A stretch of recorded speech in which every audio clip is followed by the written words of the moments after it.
একটা ভিডিও তৈরি করতে অনেক কষ্ট হয়, যে আপনারা সেটা বুঝে না, যারা ভিডিও বানায় সে বুঝে, আমি বানাই আমার অনেক কষ্ট হয়। দেখেন কি সুন্দর রাস্তা, এটা শুধু আপনাদের জন্য করছি। আপনারা লাইক কমেন্ট শেয়ার করেন। এই ভিডিও যদি ভালো লাগে অবশ্যই লাইক কমেন্ট শেয়ার করে অন্যজন দেখার সুযোগ দেবেন। দেখেন মাঠের রাস্তা, এটা হচ্ছে গোপালপুরে। আমি মাঝে মাঝে যাই, আমার কাছে অনেক ভালো লাগে, সেজন্যই যাই।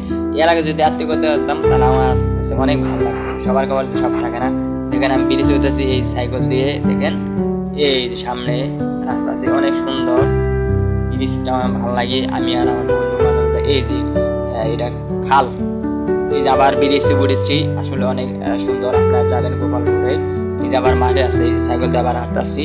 যদি আপনারা যান অবশ্যই আপনাদের ভালো লাগবে।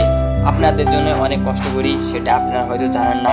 একটা ভিডিও তৈরি করতে অনেক কষ্ট হয়। আমার বাসা থেকে 10 কিলোমিটার দূরে গেছি এই সাইকেল চালাই, যে অন্তরটাই খারাপ লাগছে, আমি শরীর ঘেমে গিয়েছিলাম। দেখেন কোথায় যাচ্ছি, এই ভিডিও দেখতে থাকেন তাহলে বুঝবেন, না সকালে দেখুন।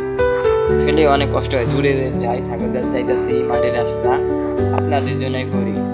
যে বাসায় বসে থাকলে আসলে করা কিছু সম্ভব না। আপনারা যাবেন, এটা হচ্ছে হাদুরিয়া, গোপালপুরের হাদুরিয়া ইউনিয়ন। আসলে জায়গাটা অনেক সুন্দর। আমি আর বন্ধু মাঝে মাঝে যেতাম, এখানে আড্ডা দিতাম। এলাকার মেয়েরা অনেক সুন্দর, এই দেখেন মেয়েরা রাস্তা মেখেলা করতেছে, মাটির রাস্তা আসলে দেখলে সবারই ভালো লাগে। আমি সেজন্যই মাঝে মাঝে আপনারাও যাবেন, আপনাদেরও ভালো লাগবে। আসলে যে এলাকা সুন্দর, এসব হচ্ছে টাঙ্গাইল জেলা বেস্ট। আমার কাছে ভালো লাগে যে হাদুরিয়া এলাকাটা। এই ছোটো ভাই জাম দিয়েছিল, খাইছি এবং জাম সাইকেলের মধ্যে রেখে গেছি। আপনারাও যাবেন মাঝে মাঝে বন্ধু বান্ধব নিয়ে ঘুরতে যাবেন গোপালপুরে, আসলে আপনাদের অনেক ভালো লাগবে। আমি গিয়েছিলাম, আপনারা জানেন এখানে বৃষ্টি হয়েছে, কিছু করার নাই, তবু কষ্ট করে